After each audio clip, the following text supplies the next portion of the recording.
శ్రీ అన్నపూర్ణ సమేత విశ్వేశ్వర స్వామి ఆలయంలో శ్రీ వారాహి గుప్త నవరాత్రులను పురస్కరించుకుని అష్టమి రోజున ఆలయంలో చండీ హోమం, వారాహి హోమం కార్యక్రమాలను వైభవంగా జరిపిస్తున్నట్లు ఆలయ చైర్మన్ లక్కోజు లావణ్య తెలిపారు. కాకినాడ రామారావుపేటలో వేయించేస్తున్న శ్రీ అన్నపూర్ణ సమేత విశ్వేశ్వర స్వామి ఆలయంలో చండీ హోమం, వారాహి హోమాలను ఆలయ అర్చకులు, వేద పండితుల మంత్రోచ్చరణల నడుమ శాస్త్రోక్తంగా జరిపించారు. చండీ హోమం 13 అధ్యాయాలకు 13 రకాల పండ్లు, సుగంధ ద్రవ్యాలు, పుష్పాలు అగ్నిహోత్రానికి సమర్పించి హవనం చేశారు.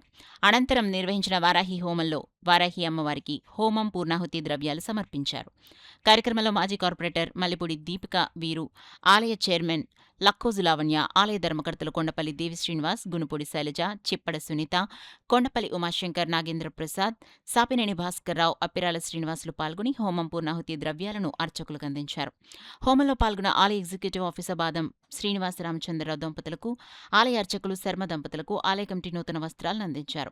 ఈ సందర్భంగా ఆలయ చైర్మన్ లక్కోజు లావణ్య మాట్లాడుతూ ఆలయంలో ఆషాఢమాసం సందర్భంగా చండీ వారాహి హోమాలను నిర్వహించామన్నారు. ఆలయ అభివృద్ధికి కృషి చేస్తున్న టీడీపీ నగర అధ్యక్షులు మల్లిపూడి వీరు, దీపిక దంపతులకు కృతజ్ఞతలు తెలిపారు. ఈ కార్యక్రమంలో పెద్ద సంఖ్యలో భక్తులు, మహిళలు పాల్గొన్నారు.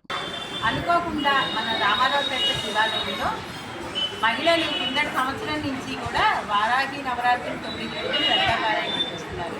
ఈ సంవత్సరం 2వ సంవత్సరం. అమ్మవారు వారాహిదేవి హోమం అమ్మవారే చేయించుకునే విధంగా చెప్పాలంటే, ఇప్పుడు మేమేమీ కూడా ప్లాన్ వేసుకోలేదు. ఏదో వారాహిదేవి గుడికి వెళ్ళాం, మన బాలుగుళ్ళు అయ్యప్ప స్వామి గుడిలో పెట్టారు, వారాహిదేవి తీసుకొచ్చారు. ఆ గుడికి చూడడానికి వెళ్ళి అక్కడ వెంటనే ఎందుకో మా గుడిలో ఇలాంటి చెయ్యాలని ఆ పంతులు గారు వాళ్ళు చేసేవాళ్ళు రిక్వెస్ట్ చేశారు. వాళ్ళ పాపం కొంచెం టైం తక్కువగా ఉంది అని అంటే, లేదంటే మీరు చెయ్యాలంటే వాళ్ళు కూడా అమ్మవారు ఎందుకు అలా అనిపించిందమ్మా, చేసేవాళ్ళు ముగ్గురు నలుగురు ఉన్నారు, మేము టైం చదువుకొని చెప్తామని ఇంకా అలా చెప్పేసి వాళ్ళు వారానికి హోమం చేయడానికి వచ్చారు అమ్మవారికి.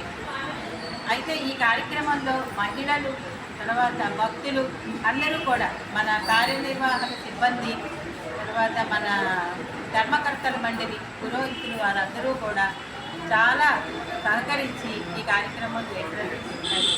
ఇంకో విషయం ఏంటంటే, మన టౌన్ ప్రెసిడెంట్ వీరు గారు, దీపిక గారు, మన టౌన్ ప్రెసిడెంట్ వీరు గారు, దీపిక గారు ఆధ్వర్యంలో గుడి అంతా కాలువల దగ్గర నుంచి మన డ్రైనేజీ కాలువల గుడిలో కూడా క్లీన్ చేయించి అవన్నీ కూడా తవ్వించి, తర్వాత ఫ్యాన్లు, లైట్లు అంతా గుడి అభివృద్ధికి కూడా వాళ్ళు చాలా సహకరించారు.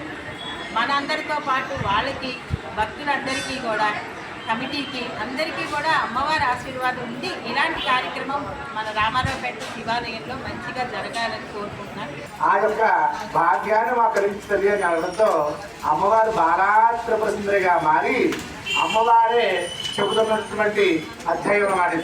ఏం చెబుతుంది అమ్మవారు అంటే, ఈ యొక్క చండీ హోమం సర్వదా బాగా వినిర్ముక్తో ధనధాన్య సుధాన్విత మనుష్యో మత్ప్రసాదేన భవిష్యతి న సంశయ.